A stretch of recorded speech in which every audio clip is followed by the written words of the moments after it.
Yo, what's good, y'all? Today we're gonna be reacting to Jimmy Howell's "The Giant Kid Who Could Change the NBA Forever." I haven't reacted to it yet. I'm pretty late on it because I was really tired the last few days.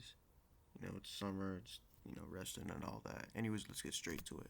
Best prospect I've personally ever evaluated Is a once-in-a-lifetime type of talent.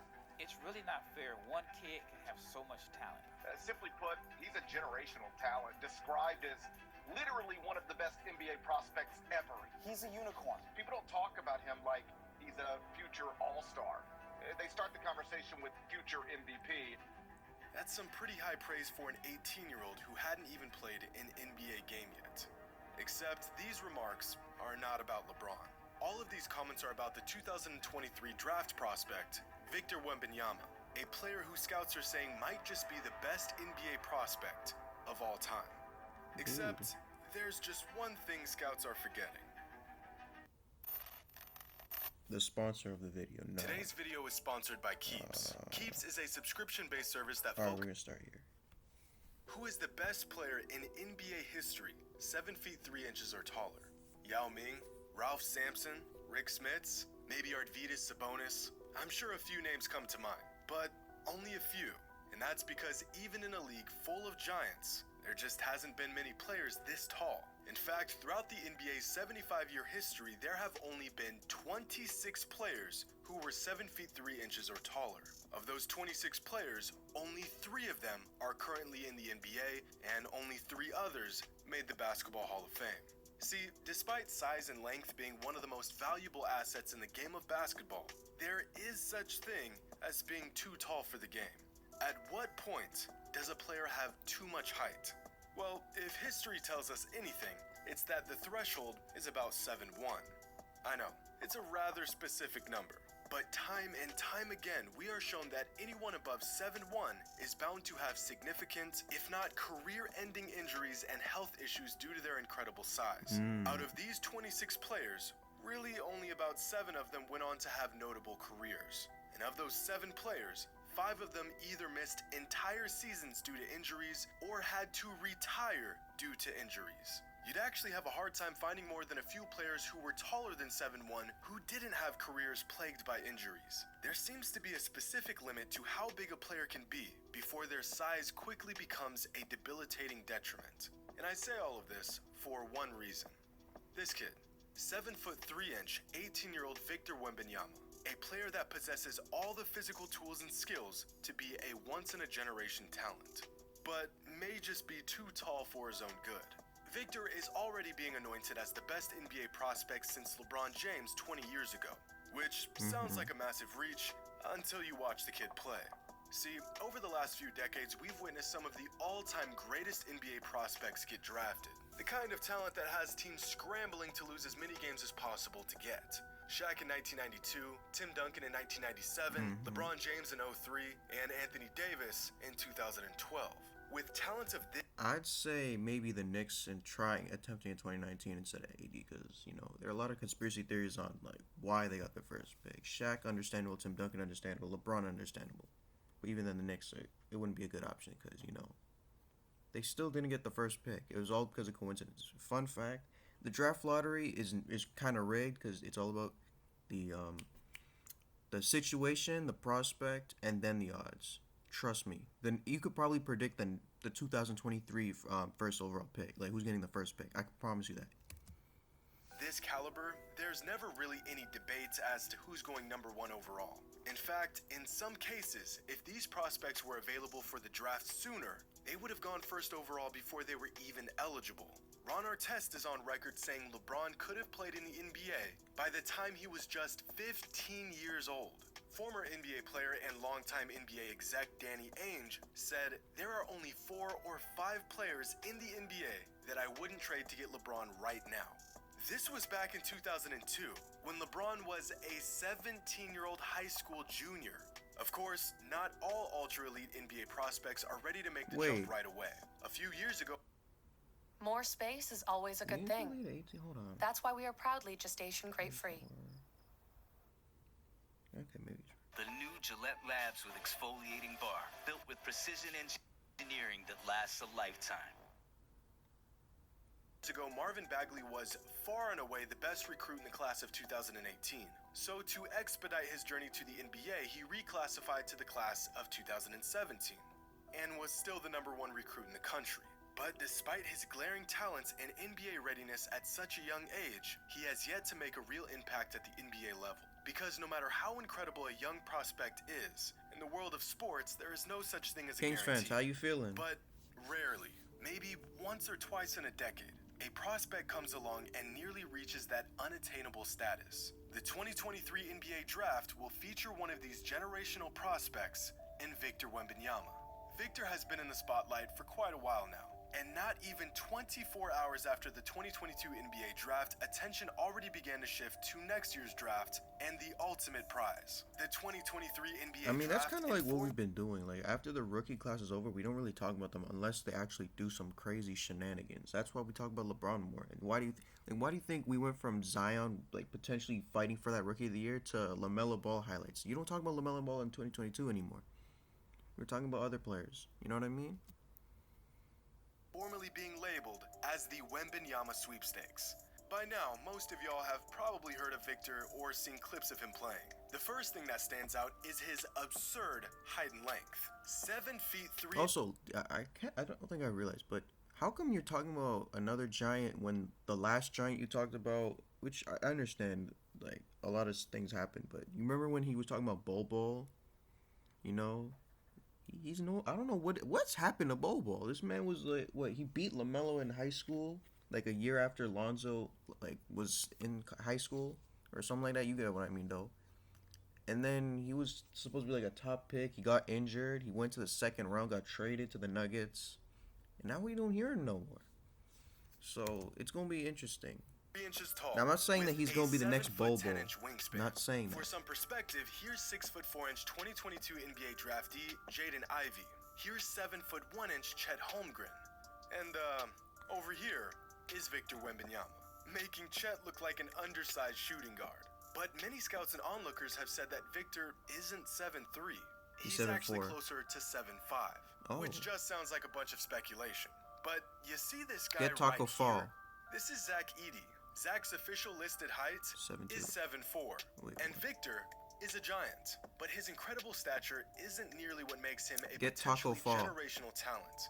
It's what he does with it. Quick feet, even quicker hands, agility that is visually startling for a player of his size. Despite being a skyscraper, he can take defenders off the dribble with an explosive first step or use an arsenal of moves to create separation in ISO situations. The kid is 7'3" and can create shots for himself anywhere on the court. Similar to Kevin Durant, his high release on his jump shots makes them virtually unguardable. Although he's not nearly the outside shooter Durant is. But he does have an inside game far beyond his years, where he uses a variety of combinations involving spin moves, pump fakes, and fadeaways, which keeps the defense in a constant state of gambling, like a perpetual game of choose your poison.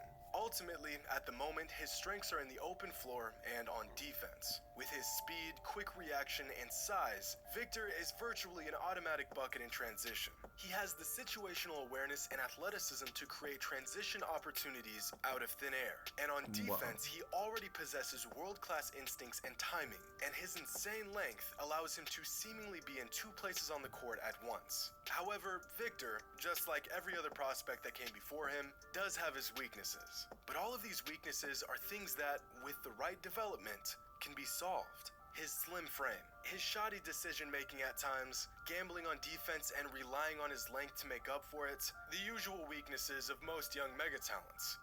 But none of that matters, because Victor isn't just the presumable #1 overall pick in the 2023 NBA draft. He's the draft pick of the decade, according to SB Nation's Ricky O'Donnell, the last prospect this big, this fluid, Kareem and this comfortable with the ball in his hands might be a young Kareem Abdul-Jabbar. One anonymous NBA scout said, Victor can be Gobert defensively, Porzingis offensively, with Jokic-like passing skills. Whoa, Gobert defensively, you know what that means, right? That means playoff Gobert is not ready. You guys know. Another NBA scout said, when you see something you've never seen before, it can feel like your eyes are playing tricks on you.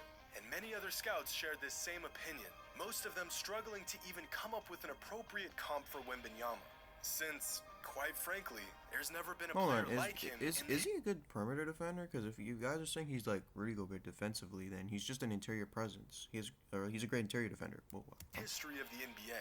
Last summer, Victor faced off against Chet Holmgren during the U19 FIBA World Cup final. And despite Victor being a year younger than Chet, one NBA scout said, "Never have I seen Chet Holmgren overshadowed physically like he was last year whenever the two met. Just off of sheer potential, Victor is one of the most sought-after What was the prospects stat line? we've Pull ever it seen." up. But there's just one small catch these scouts are missing. Actually, it's one Bert? massive 7'3" catch. Victor's too damn tall. As we previously touched on, the history of extremely tall and sustainably great big men is very, very short. No matter how talented a freakishly tall player is, no matter how enticing their physical tools are, at a certain point, all that height will eventually become a detriment to their game and their longevity.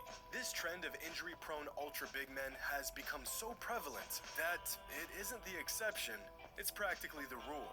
Believe it or not, there are only 5 active NBA players who are taller than 7 feet. And of these 5 players, only 3 of them are taller than 7'2". Kristaps Porzingis being easily the most talented of the 3. But outside of an injury-riddled Porzingis, who is the last player taller than 7'1" that made a real impact in the NBA? Stop, don't even bother trying to come up with an answer. It's Yao Ming, who had his last all-star caliber season nearly 15 years ago. Which means that this century has featured two players, 7 feet 2 inches or taller, who played at an elite level. And both of them have had their careers derailed due to injuries. It's virtually inevitable. Since the 2000 NBA draft, here are the percentages of games missed from lottery picks sorted by height. Throughout these 3 height ranges, there seems to be no correlating factor between height and injury. Generally speaking, players ranging from below 6 feet all the way up to 6'11" experience injuries at a very similar frequency. But lottery picks from 7 feet to 7'1" have missed 26.2% of all their potential NBA games. This is a staggering So 7'3" amount. is like now, what? I would Like add another height range of 35%, 7'2" 40%? and above, but there just hasn't been enough NBA prospects in that height range. The last time a player that tall was selected with the lottery pick in the NBA draft was Kristaps Porzingis in 2015.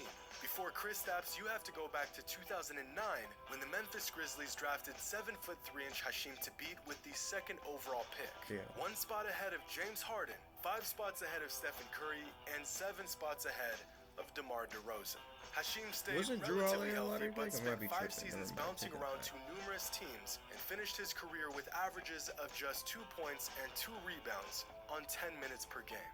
But believe it or not, Hasheem Thabeet actually holds an NBA record for the tallest and highest drafted player to ever be sent down to the D-League. I swear I'm not making that up. It's a Veritas signed to Wizards NBA Development League, becoming the tallest, surpassing Anthony.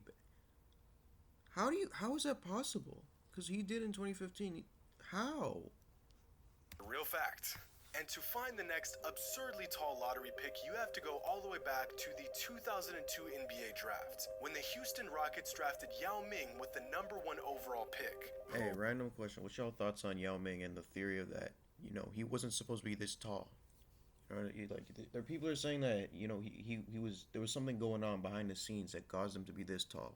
To my estimation, is the greatest player over 7 feet 2 inches in NBA history.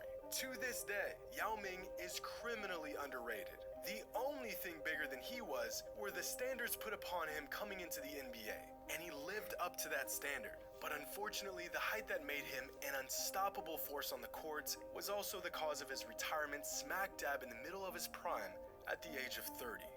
Finding a young, talented player with this much size is a feat in its own right. Finding a young player with this much size with the expectation that he has a long and healthy career would be nothing short of a miracle. To say the odds are stacked against this young man would be an understatement. We've just rarely seen any player pull it off. But that's the thing. Victor isn't like any other player. He can protect the paint like Gobert, create offense like Porzingis, run the floor like Giannis, and pass like Arvydas.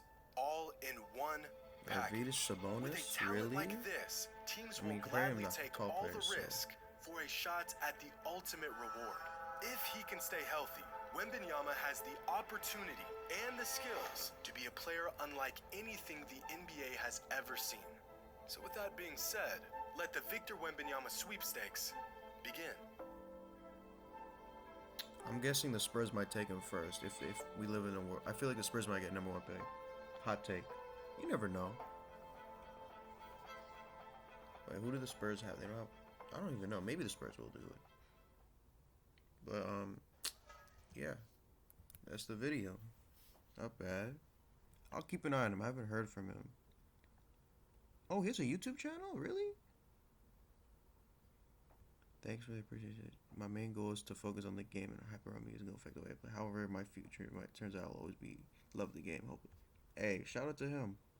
Hopefully he does have a great career. Anyways, that's it for the video. If you guys are new, don't forget to leave a like, subscribe if you're new. Yeah, that's it. Catch you on the next one, alright? Peace.